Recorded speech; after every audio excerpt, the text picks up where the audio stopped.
Love Bites. We're continuing the journey with the song Scream For Me. Now, recently I checked out the song Liar because I've known about Love Bites for a while. In fact, the first time I did a reaction to them was back in 2019. And I listened to them very occasionally at first, then I got more into them a little bit later, probably around 2021, I started listening to more of their music. And so, I've been recently thinking, well, there was a lot of songs back in the day that I missed. So that's why I went back and I did a reaction to Liar, which I'd never heard before. And I was like, okay, this is actually really cool. Found out it was a Miyako written song. So many of you guys so kindly got into the comments and gave me a lot of information. Some people were talking about the live version. I thought I'm not going to quickly react to the live version after the recorded version, because as I've just heard the recorded version, it might take a little bit away from my initial reaction. And I'm not just here to farm views. I want to make sure that every single video I've got something interesting to say for you guys, so I can actually give a relatively interesting comment. So I thought I'd go back and check out another song. But as always, I looked in your comments to see what I should, what should I listen to. And I got this interesting one from Kikose, who is a regular here and gives me a lot of really cool comments, and mentioned a couple of songs. One was Hammer of Wrath, and the other one was Scream For Me. But Scream For Me described as very melodic but heavier. I thought, that sounds interesting. That sounds like something I might get a bit of a kick out of. Anyway, so when I searched for it, I got three versions. I've got a live version. As you guys know, I never listen to the live version first. I think live versions only work if you know the original song, because it's a comparison. You can hear what they're getting more out of, what they're taking to the next level, what they've decided to expand upon should they wish. And, recording's not always in the best quality as well. So yeah, anyway, there's two versions that I found that were recorded version. One was from the Awakened, it's called the Awakened version.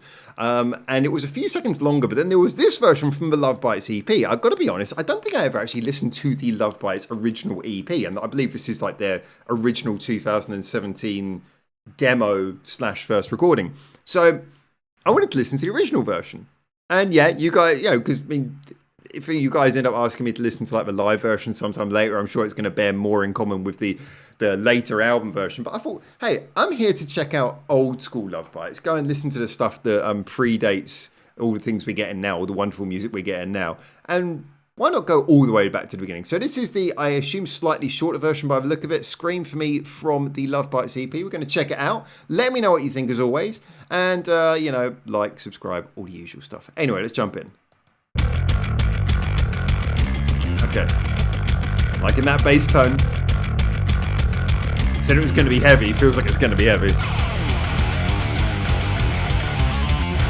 Bit of a Motorhead vibe going on here.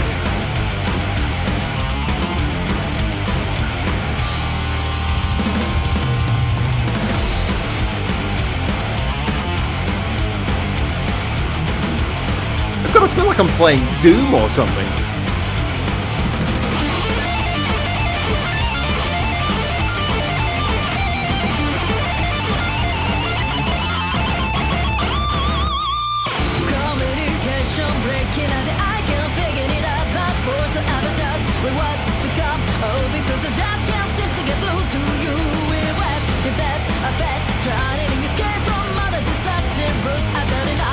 It's not just melodic, it's also quite a rhythmic delivery.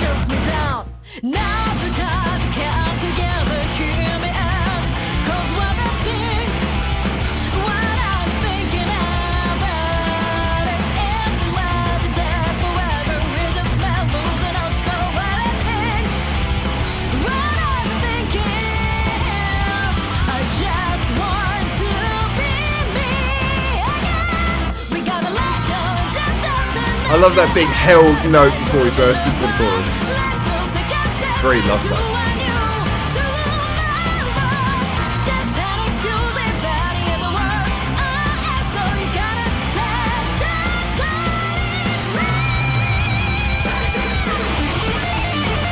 That was a big held note there.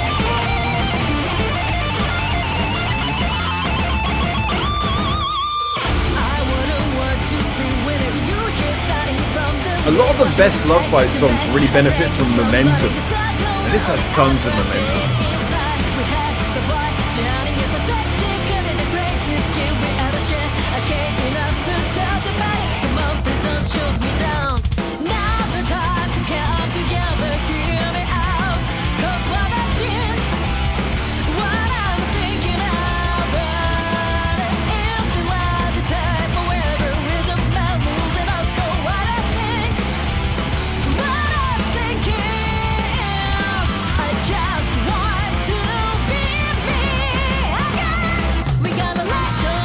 I also feel there's something quite raw about Asami's voice in this. It definitely feels like a very raw performance.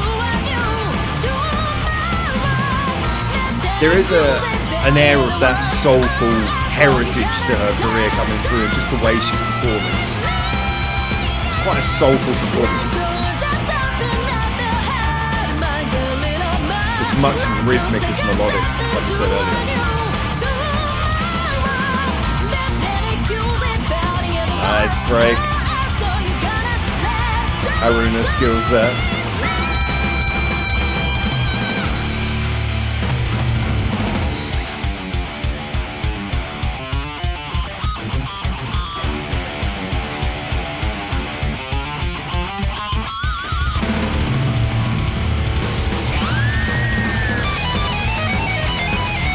I knew we were going to get a guitar solo, but I love that there was a key change to support it.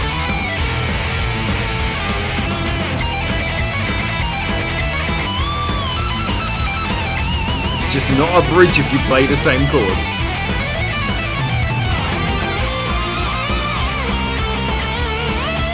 I like that. So they've done the key change and then they can settle back in, and there's a slightly more heroic, resolved feeling to the second part now.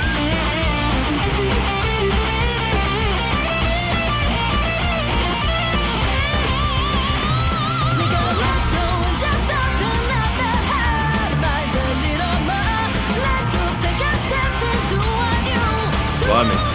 That's 4 minutes that went by very quickly.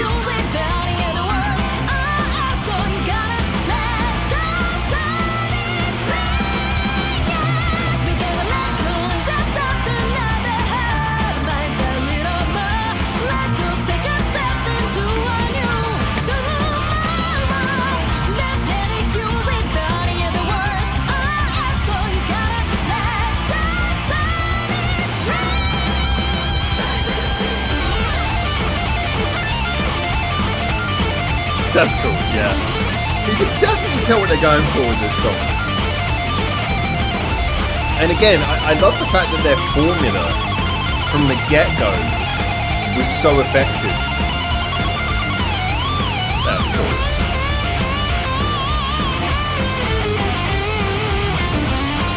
And this is quite a soulful solo.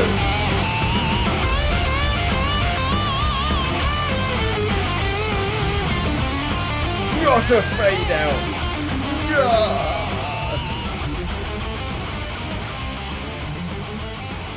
20 points deducted for fade out.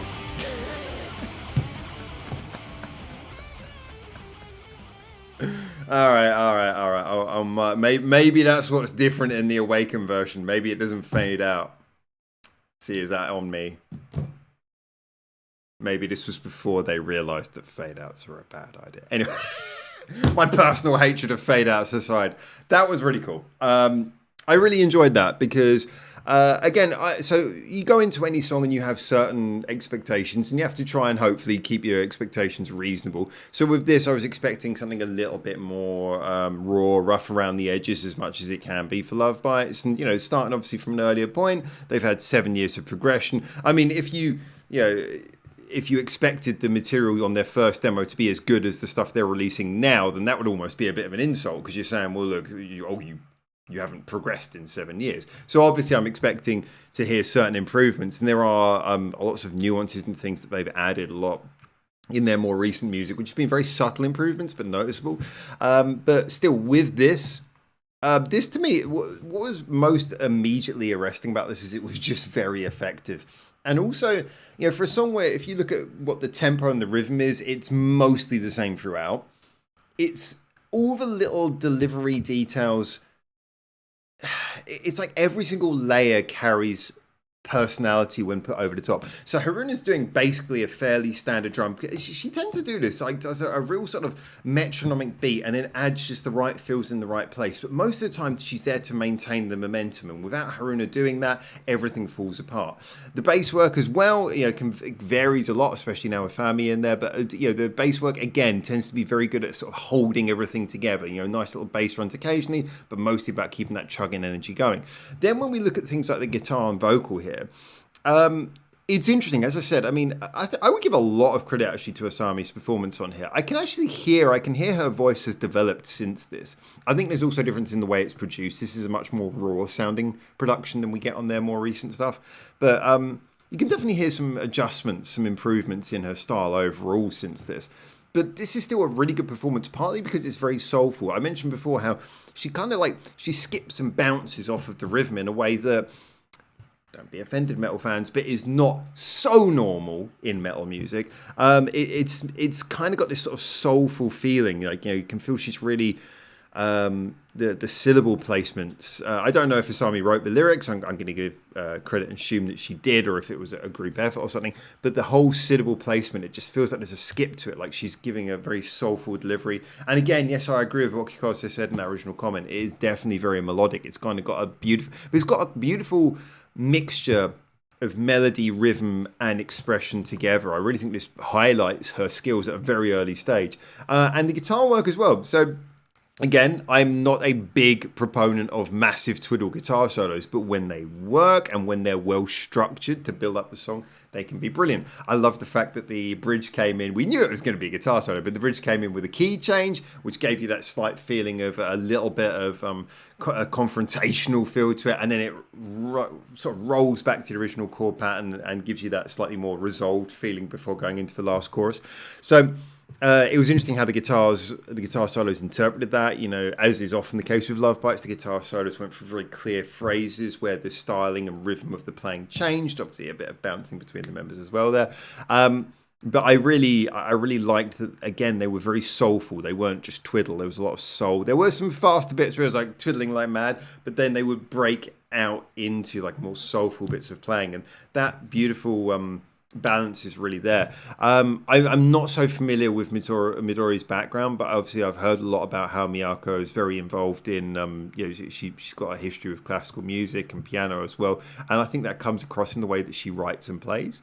Absolutely. I don't know if she had any say in the writing of this, but her playing style was gave you that sort of classical feeling of being very, well, both guitars really did, but it kind of, I was thinking very much of that aspect of Miyako's background when I was thinking about the very sort of classical-esque style of playing. It's very sort of emotional, very beautiful. But yeah, so I really got a good kick out of this. I thought this was great. Yeah, you can definitely see some improvements since this to what they're doing now, but this was still really strong. This was one of those ones where this was still better than I expected from like their opening EP. It sounded really well recorded, just sounded good. They sound tight. I'm not surprised they've been going so long. They're just a really, really tight sounding band. Even with the one noticeable change they've had. Really cool stuff. So anyway, those are my thoughts. As always, get in the comments, tell me what you think. And until I hopefully see you very soon it fell apart. In Japan, for the next one of these. For now, ciao, ciao.